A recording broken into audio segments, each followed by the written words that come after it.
느헤미야 앞에 있는 에스라서와 같은 한 권의 책이었습니다.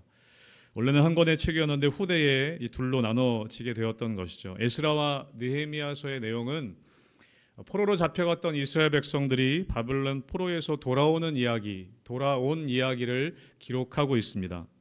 역사적인 배경을 잠깐 말씀드리면 아시겠지만 남유다는 이 바벨론이라고 하는 나라의 침략을 받아서 멸망을 당합니다. BC 606년에 1차로 포로로 사람들이 끌려갑니다. 그리고 BC 586년에 남유다가 바벨론에게 완전히 멸망을 당하게 됩니다. 수많은 사람들이 포로로 끌려갑니다. 그리고 여러분 아시는 것처럼 이 바벨론은 페르시아라고 하는 나라에 다시 침략을 받아서 바벨론이 페르시아에 의해 멸망을 당합니다. 그리고 페르시아는 어떤 정책을 펴냐면 포로들을 돌려보냅니다. 포로들을 다시 원래 있었던 나라들로 돌려보냅니다. 70년 포로 생활을 했던 남유다 백성들은 이 페르시아 왕국 때 다시 남유다로 이스라엘로 돌아가게 됩니다. 그 포로 귀환이 3번에 걸쳐서 진행되어지게 됩니다. 첫 번째는 스룹바벨이 이끌고 5만 명이나 되는 사람이 1차 포로 귀환을 하게 됩니다. 예루살렘으로 다시 돌아가게 되죠. 그것이 BC 536년입니다. 그들이 폐허가 된 예루살렘에 돌아가서 했던 일이 무엇이냐면 예루살렘 성전을 다시 건축하는 일이었습니다. 무너져 있는 예루살렘 성전을 재건합니다. 그렇게 1차 포로 귀환이 있은 이후에 80년이 지나서 에스라라고 하는 학사 에스라를 중심으로 해서 2차 포로가 귀환하게 됩니다. 1차 포로가 있은 후에 80년이 지나서야 에스라를 중심으로 해서 2차 포로가 귀환되게 됩니다. 그런데 2차 포로들이 귀환하고 보니까 1차 포로로 귀환했던 사람들이 예루살렘 성전을 짓고 잘 살면 참 좋겠는데 그들이 다시 하나님을 버리고 우상들을 섬기고 다시 이방인들과 혼인하는 타락한 모습들을 보게 됩니다.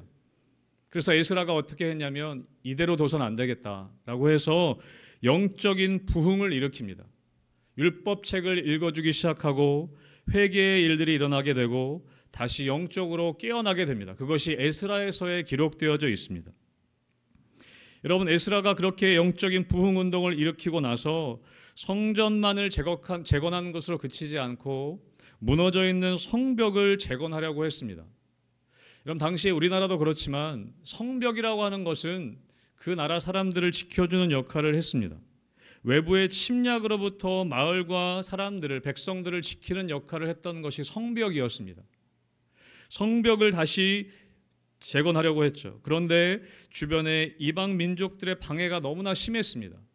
여러 어려움들이 있었습니다. 그래서 3절에 보면 그 당시의 상황들을 잠깐 설명하고 있습니다. 사로잡힘을 면하고 남아있는 사람들이 그 지방에 거기에서 큰 환난을 당하고 능욕을 당하고 예루살렘 성이 허물어지고 성문들은 불탔다 하는지라. 성벽을 지으려고 했지만 어려움이 있었습니다. 환난이 있었습니다. 그리고 그 소식을 오늘 읽은 느헤미야가 이 소식을 듣게 됩니다. 여러분 4절 말씀에 보면 그 소식을 듣고 내가 이 말을 듣고 앉아서 울었다라고 되어 있습니다. 여러분 느헤미야에게 애통하는 마음을 하나님이 부어주셨습니다. 느헤미야 당시에는 이미 성벽이 무너진 지 이미 140년이나 더 된 상태였습니다. 여러분 그리고 이 느헤미야가 있는 곳은 예루살렘에서 1000km나 떨어진 곳이었습니다. 느헤미야는 예루살렘에 한 번도 가본 적이 없습니다. 그리고 이미 페르시아 왕궁에서 아무 부족함 없이 아주 높은 위치에 있으면서 편안한 삶을 살아가고 있었습니다. 그런데 이 느헤미야에게 하나님께서 애통하는 마음을 부어주셨습니다. 여러분 하나님이 부어주신 이 애통하는 마음을 통해서 이 느헤미야를 통해서 이스라엘의 회복의 길이 열리기 시작했습니다. 여러분 하나님의 일은 하나님이 부어주시는 마음, 그 마음을 부어주시는 그 사람을 통해서 시작됩니다. 하나님의 일은 하나님이 부어주시는 그 마음을 가진 사람을 통해서 하나님의 일들이 시작됩니다. 여러분 그냥 내가 좋아서 하는 일들에는 한계가 있습니다. 내가 좋아서 하는 일들은 어려움이 찾아오면 쉽게 넘어질 수 있습니다. 여러분, 가정에 대해서도 마찬가지입니다. 내가 결심한다고 사실은 되는 것이 아닙니다. 여러분, 우리에게 하나님이 부어주시는 마음이 있어야 합니다. 자녀들에 대해서도 마찬가지입니다. 내 욕심으로, 내 마음으로 내가 좋아서 하는 그 마음은, 자녀들에 대한 마음은 결국에 좋지 않은 모습으로 끝날 때가 많습니다. 여러분, 사역에 있어서도 마찬가지입니다. 내가 좋아서 하는 사역이 있을 수 있습니다. 그런데 여러분, 그 맡겨진 사역에 하나님이 부어주시는 마음이 있어야 합니다. 사랑하는 우리 성도 여러분, 여러분 마음 가운데 하나님이 부어주시는 마음이 있게 되시기를 주님의 이름으로 축복합니다. 여러분, 목회도 마찬가지인 것 같습니다.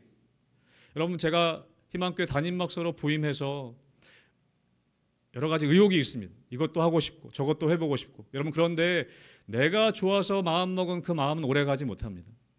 하나님이 부어주시는 마음이 있어야 합니다. 여러분, 교회에 대해서도 마찬가지입니다. 우리가 교회를 사랑하기 때문에, 교회를 사랑하고 성도들을 사랑하지만 하나님이 주신 마음으로 하지 않으면 여러분, 오히려 교회와 성도들에게 궁극적으로 하나님 나라에 별로 도움이 되지 않을 때가 많습니다. 오히려 피해가 될 때가 있습니다. 나라와 민족에 대해서도 마찬가지입니다. 여러분, 하나님의 마음이 우리 가운데 부어지도록 기도하시기를 주님의 이름으로 축복합니다. 여러분, 하나님의 마음이 부어질 때 우리는 끝까지 인내하며 그 사명을 감당할 수 있습니다. 여러분, 그러나 여러분, 그렇다고 해서 하나님 마음을 주셔야 된다고 해서 그럼 나는 마음 없으니까, 하나님 마음 부어주신 마음 없으니까 나는 안 해도 되겠다, 여러분, 그렇게 또 말씀하시면 안 됩니다. 마음 안 주니까 손 놓고 있으라는 말씀이 아닙니다. 여러분, 느헤미야는 가만히 있지 않았습니다. 소식을 듣고 갑자기 마음이 생긴 것이 아닙니다. 2절 말씀에 보면 유다와 예루살렘에 다녀온 사람들에 대해서 그 상황을 먼저 물어봤습니다. 느헤미야가 먼저 물어봤어요. 여러분, 먼저 물어봤다는 것은 무엇이냐면 관심이 있었다는 것입니다. 관심을 가지고 있었다는 거예요. 여러분, 우리는 관심을 가지고 있는 어떤 분야에 대해서 반응하게 되어 있습니다. 내가 관심 가지고 있는 것에 대해서 귀가 기울여지게 되어 있습니다. 여러분, 핸드폰 바꿀 때 되시면 경험해 보셨죠? 저도 핸드폰 바꿀 때가 되면요, 핸드폰 광고가 눈에 들어오기 시작합니다. 새로운 제품들이 눈에 들어오기 시작하고 어떤 게 좋다더라 하는 소식들이 귀에 잘 들려지기 시작합니다. 여러분, 내가 관심이 있는 분야에 대해서 내가 귀 기울이게 되어져 있습니다. 반응하게 되어 있습니다. 여러분, 느헤미야는 페르시아 왕궁에서 왕의 총애를 받은 술관원이었습니다. 지금으로 말하면 대통령 비서실장 정도 되는 높은 위치였습니다. 남부러울 것이 없는 사람이었습니다. 여러분, 그런데 그는 한 번도 가본 적이 없는 예루살렘 소식에 대해서 관심이 있었습니다. 그 소식을 들었을 때 그냥 안타깝다 하고 구제금 정도 보내는 그런 정도가 아니었습니다. 느헤미야는 항상 그 마음 가운데 자신의 동족에 대해서, 자신의 민족에 대해서, 자기의 원래 나라에 대해서, 예루살렘에 대해서 기도하고 관심을 가지고 있었던 것입니다. 여러분, 우리는 몰라서 모르는 경우보다 관심이 없어서 모르는 경우가 훨씬 많습니다. 몰라서 모르는 게 아닙니다. 내가 관심이 없기 때문에 모르는 경우가 많습니다. 여러분, 주일 예배 때도 보면요, 아무리 광고해도 나 들은 적 없다고 하시는 분들이 있습니다. 그런데 나와 관련된 어떤 광고는요, 토시 하나만 틀려도 신경이 쓸 때가 있습니다. 왜요? 내가 관심이 있기 때문에 그렇습니다. 여러분, 교회 사역할 때도 마찬가지입니다. 제가 부교육자로 있을 때 보니까 나는 챙긴다고 챙겼는데 담임 목사님 눈에만 보이는 것들이 있더라고요. 나는 챙긴다고 챙기는데 장로님들 눈에만 보이는 것들이 있습니다. 왜요? 관심이 있기 때문에 그렇습니다. 교회 사역에 교회의 부족한 부분들이 눈에 들어온다는 것은 무엇이냐면 관심이 있기 때문에 그렇습니다. 여러분, 집에서도 마찬가지입니다. 자녀들에 관련된 일들이나 집안 일들에 관련된 일들에 대해서 아내는 보고 캐치하는데 저는 못 볼 때가 있습니다. 아내는 기가 막히게 잘 찾아낼 때가 있습니다. 저거 저기에 있었지 않았나? 저는 잘 모르는데 아내는 그걸 알 때가 있습니다. 자녀들에 대해서도 마찬가지죠. 왜냐하면 더 관심이 있기 때문에 그렇습니다. 사랑하는 성도 여러분, 하나님의 일에 관심 갖게 되시기를 주님의 이름으로 축복합니다. 하나님의 일에 관심 갖게 되면 하나님의 하시는 일들에 관심을 갖게 되면 그냥 지나가는 일도 그냥 지나가는 일로 여겨지지 않습니다. 그것을 하나님의 부르심으로 여길 때가 있습니다. 그냥 쓱 지나가는 어떤 말 한마디인데 그게 하나님의 일로 반응될 때가 있습니다. 그냥 쓱 지나가는 어떤 장면인데 그것을 하나님의 부르심으로 반응하게 될 때가 있습니다. 느헤미야가 그랬다는 것이죠. 페르시아 왕국의 술관으로 있었던, 막강한 권력을 가지고 있었던, 그 나라의 비서실장이라고 하는 성공한 인생을 살고 있었지만 그는 영적으로 열려 있었습니다. 영적으로 깨어 있었습니다. 늘 하나님의 일에 관심이 있었고 하나님의 계획에 관심이 있었습니다. 그의 목적은, 그의 삶의 목적은 자기 자리 지키는 데 있지 않았습니다. 사랑하는 성도 여러분, 다시 한번 축복합니다. 여러분 삶의 자리 가운데 평소에 하나님의 일과 하나님의 계획에 관심을 갖게 되시기를 주님의 이름으로 축복합니다. 여러분 그럴 때 하나님의 부르심에 반응하게 됩니다. 하나님의 일하심에 반응하게 됩니다. 가정 가운데 부어주시는 하나님의 마음, 교회 가운데 부어주시는 하나님의 마음, 목회자에게 부어주시는 하나님의 마음을 가지고 우리가 관심을 가지고 하나님의 일들을 대할 때 하나님의 부르심에 반응하게 되는 것입니다. 여러분 오늘 본문에 보면 느헤미야는 그 예루살렘의 소식을 듣고 오늘 4절에 보면 내가 이 말을 듣고 앉아 울었다라고 되어 있습니다. 울었다. 사랑하는 성도 여러분, 여러분 무엇 때문에 울고 계십니까? 여러분의 눈물의 원인은 무엇입니까? 내가 무엇 때문에 지금 울고 있는가? 여러분 그것이 나의 관심사인 것입니다. 오늘 느헤미야는 예루살렘 성의 소식을 듣고 울었습니다. 그냥 혀를 차고 동정하는 정도가 아니라 울고 수일 동안 슬퍼했다라고 기록하고 있습니다. 제가 어렸을 때 기억만 해도 교회 가면 우시는 분들이 참 많았습니다. 물론 삶의 어려움들과 여러 가지 고난들이 있어서 그러셨을 것도 있지만 하나님이 부어주시는 마음으로 참 많이 우셨습니다. 나라와 민족을 위해 참 많이 우셨습니다. 그리고 많이 기도하시는 모습들을 참 많이 봤습니다. 금요일날 철야기도 하고 정말 철야하셨습니다. 밤새 울고 밤새 기도하시는 모습들이 있었습니다. 자녀들을 위해 또 다음 세대를 위해 참 많이 우시는 모습들이 우리 한국 교회 가운데 있었습니다. 여러분 그런데 참 눈물이 많이 메마른 것 같습니다. 여러분 저도 신학생 때 참 많이 울었거든요. 신학생 때 저희 학교에 기도탑이 있었습니다. 기도탑이 있어서 교수님들이 그런 얘기 하셨어요. 그 기도탑, 신학교에 있는 기도탑 24시간 동안 기도 소리가 그치지 않았다라고 얘기하셨어요. 근데 저희 때 참 많이 소리가 없어졌다라고 한탄하셨습니다. 근데 지금은 더 그런 것 같습니다. 여러분 참 많이 눈물이 없어졌습니다. 참 많이 기도가 사라졌습니다. 사랑하는 성도 여러분, 우리 가운데 눈물이 회복되기를 주님의 이름으로 축복합니다. 우리 자녀들을 위해, 우리 교회를 위해, 나라와 민족을 위해 여러분 우는 그 기도의 눈물이 회복되기를 바랍니다. 여러분 원래 우리 민족은 참 많이 우는 민족입니다. 우리 민족은 운동 경기만 봐도요 기뻐도 울고 슬퍼도 웁니다. 그래서 이어령 교수님은 그런 책에 그런 이야기를 했습니다. 한국 사람은 슬퍼도 울고 기뻐도 울고 무서워도 울고 외로워도 운다. 오죽하면 새들을 보고도 노래한다라고 얘기하지 않고 새가 운다라고 얘기한다고 얘기합니다. 참 눈물이 많은 민족입니다. 여러분 그런데 단순히 울어서만이 문제가 해결되는 것이 아니라 오늘 느헤미야는 울고 슬퍼하며 4절 뒷부분에 뭐라고 얘기하냐면 하늘의 하나님 앞에 금식하며 기도했다라고 되어 있습니다. 사랑하는 성도 여러분, 여러분의 눈물을 기도와 연결시키게 되시기를 주님의 이름으로 축복합니다. 우리의 슬픔을 오늘 슬퍼하며라고 얘기하는데 슬픔을 느헤미야의 슬픔을 기도로 연결시키고 있습니다. 여러분 우는 것도 중요하지만 울며 기도하는 것이 중요합니다. 그냥 슬퍼하는 것만이 아니라 슬퍼하며 기도하는 것이 중요하다는 것이죠. 여러분 우리의 하나님의 부르심에 대한 목적은 무엇이냐면 단순히 울고 슬퍼하고 애통하는 것만이 아니라 그것을 기도로 가지고 나아가는 것입니다. 기도로 가지고 나아가는 것, 슬픔을 기도로 연결시키는 것. 여러분, 느헤미야는 늘 기도에 목말라 있었습니다. 늘 모든 삶의 일들을 기도와 연결시켰습니다. 여러분, 느헤미야 13장 중에 느헤미야의 기도가 12번이나 나옵니다. 느헤미야는 순간순간 기도했습니다.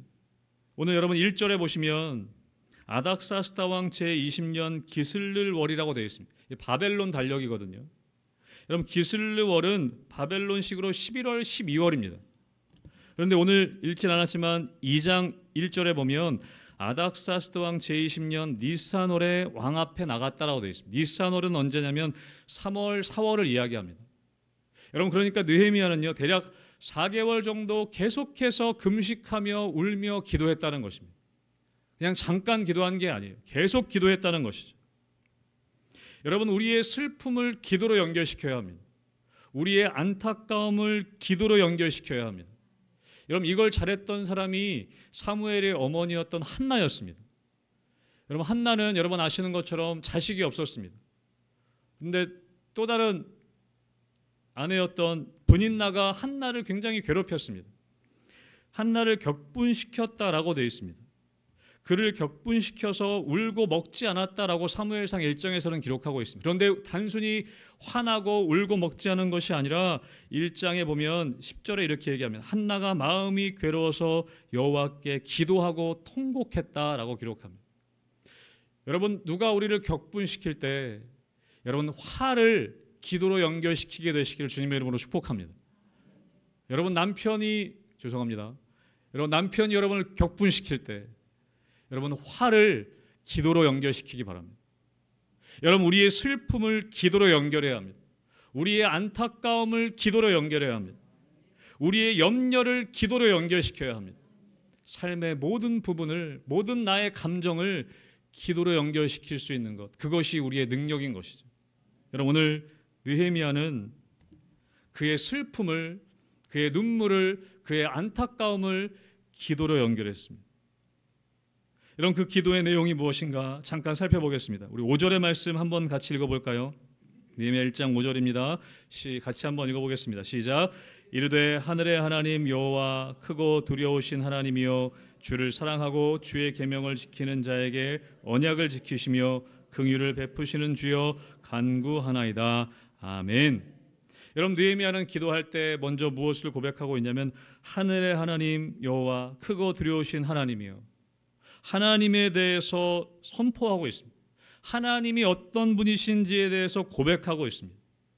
여러분, 우리는 대부분 기도의 자리로 나아갈 때 나의 문제를 가지고 기도의 자리로 나아갑니다. 물론 그렇죠.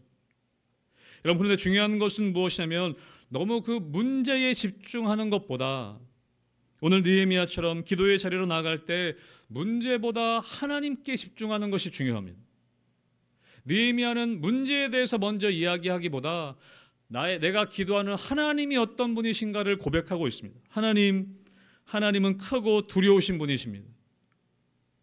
주님을 사랑하고 주의 계명을 지키는 자에게 언약을 지키시고 긍휼을 베푸시는 분이 하나님이십니다.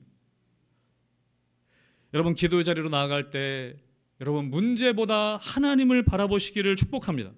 하나님이 어떠신 분인지를 선포해야 돼요. 하나님이 어떤 분이신지를 아는 것이 중요합니다.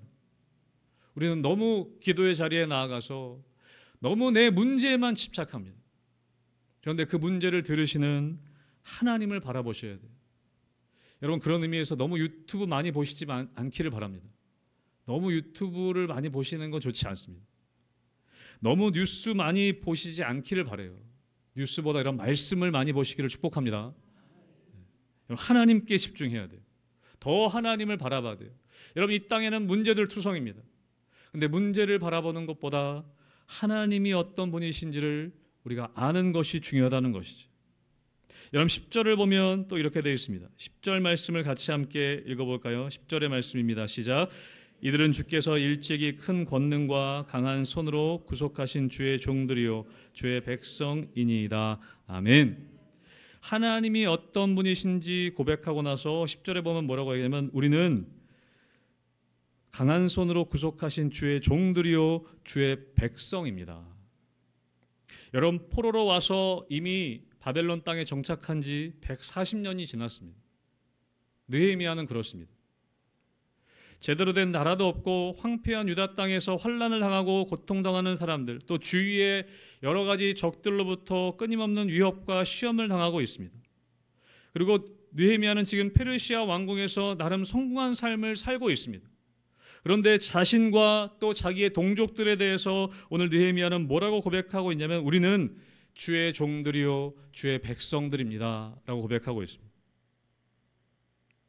여러분, 나라를 잃고 자기 나라도 아닌 다른 나라에서 태어나고 교육받은 느헤미야가 자기 자신에 대해서 하나님, 우리는 주의 종이요 주의 백성입니다 라는 것을 고백하고 있습니다. 그것을 잊지 않았다는 것입니다. 여러분, 우리는 이 땅 가운데 살면서 때로는 어려움이 있고 환난이 있을 수 있습니다. 때로는 일이 잘 돼서 성공할 수도 있습니다. 여러분, 그런데 우리가 잊지 말아야 할 것은 무엇이냐면 우리가 하나님의 종들이요 하나님의 백성이라는 정체성을 잊지 않아야 합니다. 여러분, 느헤미야는 기도하면서 고백하는 것이죠. 하나님이 어떤 분이신지를 고백합니다. 그리고 내가 어떤 존재인지를 고백합니다. 하나님은 두려우시고 크신 분이십니다. 나는 하나님의 종이요 하나님의 백성입니다. 여러분, 그것을 우리가 믿고 의지하고 살아간다면 우리는 흔들리지 않는다는 것입니다. 오늘 느헤미야는 그 정체성을 잃어버리지 않았습니다. 그리고 계속해서 기도하는 것이죠. 6절과 7절의 말씀을 제가 읽도록 하겠습니다. 이제 종이 주의 종들인 이스라엘 자손을 위하여 주야로 기도하오며 우리 이스라엘 자손이 주께 범죄한 죄들을 자복하오니 주는 귀를 기울이시며 눈을 여시사 종의 기도를 들으시옵소서. 나와 내 아버지의 집이 범죄하여 주를 향하여 크게 악을 행하여 주께서 주의 종 모세에게 명령하신 계명과 율례와 규례를 지키지 아니하였나이다. 여러분, 느헤미야는 기도하면서 무엇보다 회개의 기도를 하고 있습니다. 하나님, 우리가 범죄하였습니다. 그런데 눈에 띄는 것은 무엇이냐면 6절 뒷부분에 나와 내 아버지의 집이 범죄하였습니다. 나와 내 아버지의 집이 범죄하였습니다. 여러분, 사실은 느헤미야는 잘못한 것이 없습니다. 이미 태어나기도 전에 느헤미야의 조상들, 이스라엘의 조상들이 잘못해서 지금 포로로 끌려와 있는 것입니다. 느헤미야는 사실 아무런 잘못이 없습니다. 그런데 오늘 느헤미야는 고백하죠. 나와 내 아버지의 집이 범죄하였습니다. 여러분, 우리는 기도하는 가운데 우리의 본래 모습인 하나님의 형상이 회복됩니다. 여러분, 원래 하나님의 형상은 무엇이냐면 책임지는 모습입니다. 책임지는 삶입니다. 여러분, 그런데 우리는 죄를 짓고 책임을 전가하게 되었습니다. 아담이 그랬죠. 아담이 범죄하고 나서 뭐라고 하냐면 하와에게 책임을 전가합니다. 그리고 하나님께 책임을 전가합니다. 하나님이 주신 저 여자 때문에 제가 범죄하였습니다. 여러분, 죄는 책임을 전가하게 만듭니다. 빌라도도 그랬죠. 손을 씻으면서 예수를 십자가에 못 박는 일이 나와 상관없다. 책임을 전가합니다. 여러분, 그런데 예수님이 오셔서 하셨던 일이 무엇입니까? 모든 책임을 지시고 죄에 대한 모든 죄를 대신 짊어지시고 책임을 지시고 십자가에 달리셨습니다. 여러분, 그것이 하나님의 원래 형상의 모습인 것입니다. 여러분, 우리는 기도할 때 하나님의 형상을 회복합니다. 여러분, 기도할 때 느헤미야는 이렇게 기도하죠. 나와 내 아버지의 집이 범죄했습니다. 책임을 전가하지 않고 내 잘못으로 나의 범죄함으로 하나님 앞에 엎드리게 됩니다. 여러분, 하나님의 일하심과 하나님의 부르심을 기도하는 가운데 확인되게 되는 것은 무엇이냐면 책임감입니다. 내 잘못이구나, 내 문제구나, 나의 일이구나. 사랑하는 성도 여러분, 여러분의 가정에 대해서, 여러분이 속한 공동체에 대해서, 교회에 대해서 책임감을 갖게 되시기를 주님의 이름으로 축복합니다. 아멘. 여러분, 기독교 연구기관 가운데 목회 데이터 연구소라는 기관이 있습니다. 거기 대표님이 쓰신 책 중에 부흥하는 교회, 쇠퇴하는 교회라는 제목의 책이 있습니다. 그런데 거기 보니까 쇠퇴하는 교회의 특징 가운데 하나가 무엇이냐면 목회자들이 내 탓이라는 인식이 없다는 것입니다. 목회자들에게 내 탓이구나라는 인식이 없는 것이 쇠퇴하는 교회의 특징이라고 합니다. 환경 탓하고 다른 사람 탓하는 것이 목회자들의 특징, 쇠퇴하는 교회 목회자들의 특징이라고 합니다. 여러분, 우리는 기도할 때 다시 하나님의 형상을 회복합니다. 기도할 때 그 책임이 나에게 있구나라는 것을 깨닫게 됩니다. 여러분, 오늘 느헤미야는 기도하며 그렇게 고백하는 것이죠. 나와 내 아버지의 집이 범죄하였나이다. 여러분, 기도하는 가운데 여러분 책임감을 갖게 되시기를 주님의 이름으로 축복합니다. 여러분의 가정에 대해서, 우리 교회에 대해서, 우리 나라와 민족에 대해서 내가 책임감을 갖게 되는 것이죠. 내가 해야 되는 일이구나, 나의 일이구나, 내가 책임이 있구나 라는 것을 깨닫게 되는 것은 기도할 때 일어나는 것입니다. 여러분, 우리 11절의 말씀을 같이 함께 읽어보겠습니다. 1장 11절입니다. 같이 읽습니다. 시작. 주여 구하오니 귀를 기울이사 종의 기도와 주의 이름을 경외하기를 기뻐하는 종들의 기도를 들으시고 오늘 종이 형통하여 이 사람 앞에서 은혜를 입게 하옵소서 하였나니 그때 내가 왕의 술관원이 되었느니라. 아멘. 여러분, 기도하면 내가 오늘 지금 여기에 있는 이유를 알게 됩니다. 여러분, 오늘 느헤미야는 기도하죠. 주여 구하오나니 귀를 기울이사 종의 기도를 들으시옵소서. 그리고 맨 마지막에 뭐라고 얘기합니까? 그때에 내가 왕의 술관원이 되었느니라. 이건 그냥 단순히 사실을 얘기하는 것이 아니라 느헤미야는 기도하는 가운데 깨닫게 된 거예요. 내가 지금 이때에 여기서 술관원이 된 이유를 알게 된 것입니다. 여러분, 하나님의 부르심에는 우연이 없습니다. 그런 찬양이, 하나님의 부르심이라는 찬양이 있지 않습니까? 하나님의 부르심에는 실수가 없으십니다. 우연이 없습니다. 여러분, 모든 것은 과정 가운데 있습니다. 여러분, 그런데 여러분, 기도하지 않으면 우리는 이해하지 못합니다. 여러분, 기도하지 않으면 해석할 수가 없습니다. 내가 지금 왜 여기에 있는지, 지금 이 자리에 무엇 때문에 있는지. 오늘 느헤미야는 고백하죠. 그때에 내가 왕의 술관원이 되었느니라. 무슨 의미입니까? 내가 술관원이 된 것이 이것 때문이구나. 술관원이 된 것이 나의 삶의 목적이 아니라 이건 과정이구나. 그래서 이 사람 앞에서, 이 왕 앞에 내가 서게 된 것이구나. 그래서 오늘 고백하는 것입니다. 이 사람 앞에서 은혜를 입게 하옵소서. 이 사람이 누구냐면 왕이죠. 왕 앞에서 내가 은혜를 입게 하옵소서. 여러분, 그 은혜는 나의 유익을 위한 은혜가 아닙니다. 내 자리를 지키기 위한 은혜를 구하는 것이 아닙니다. 오늘 느헤미야는 사명을 위한 은혜를 구하고 있는 것입니다. 내가 술관원이 된 이유와 목적이 여기 있구나. 사랑하는 성도 여러분, 우리는 기도할 때 나의 삶이 해석되어지기 시작합니다. 내가 왜 이 과정을 거쳐야 하는지가 해석되어지기 시작합니다. 여러분, 구약성에 보면 창세기 45장에 요셉이 어떻습니까? 요셉은 파란만장한 삶을 살았습니다. 그런데 마지막에 요셉이 이렇게 고백하죠. 창세기 45장 5절의 말씀을 우리 함께 한 목소리로 읽겠습니다. 창세기 45장 5절의 말씀. 제가 읽도록 하겠습니다. 창세기 45장 5절입니다.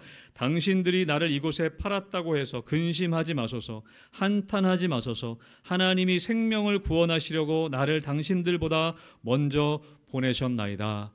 아멘. 여러분, 요셉은 기도하는 가운데 자신의 삶이 해석된 거예요.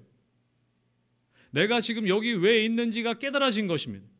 애굽의 총리가 된 것이 하나님이 생명을 구원하시려고 나를 당신들보다 먼저 보내신 것입니다.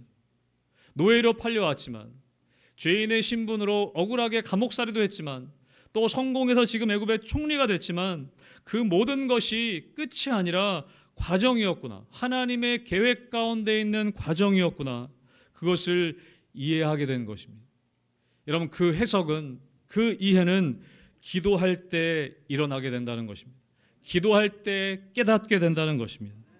여러분 자신을 위해, 여러분 자녀를 위해, 여러분의 가정을 위해, 여러분의 교회를 위해, 나라와 민족을 위해 기도하시기를 주님의 이름으로 축복합니다. 여러분, 그럴 때 하나님의 마음을 부어주십니다. 여러분, 그럴 때 우리가 지금 이 자리에 있는 이유를 알게 되는 것입니다. 여러분, 우리가 기도할 때 우리의 삶의 목적을 알게 되는 것입니다. 우리가 기도할 때 책임지게 되는 것입니다. 여러분, 오늘 느헤미야는 페르시아 왕궁에서 누구보다도 성공한 모습으로 편안하게 살 수 있지만 기도하는 가운데 예루살렘 소식을 듣고 하나님이 부어주시는 마음을 가지고 책임감을 가지고 자기가 지금 왜 여기에 있는지를 깨닫고 오늘 사명을 감당하기 위해 기도하고 있습니다. 하나님, 이 사람 앞에서 은혜를 입게 하옵소서. 그 사명을 감당하기 위해 기도했던 것이죠. 사랑하는 성도 여러분, 희망교회를 위해 물론 기도하고 계시겠지만 기도할 때입니다. 여러분, 우리가 이제 지난 일들은 뒤로 하고 기도하며 앞으로 나아가야 할 때입니다. 우리 사랑하는 성도 여러분, 함께 기도하며 우리 교회 가운데 하나님의 마음을 부어주시도록, 또 이곳 가운데 지금 이 자리 가운데 나를 부르신 목적을 깨닫고 하나님의 부르심 가운데 반응하며 그 사명을 감당할 수 있도록 하나님, 우리에게 은혜를 부어 주시옵소서. 그 사명을 감당할 수 있는 은혜를 부어 주시옵소서. 여러분, 그것을 위해 기도하며 나아가는 우리 귀한 희망교회 성도들 되시기를 주님의 이름으로 축복합니다. 아멘.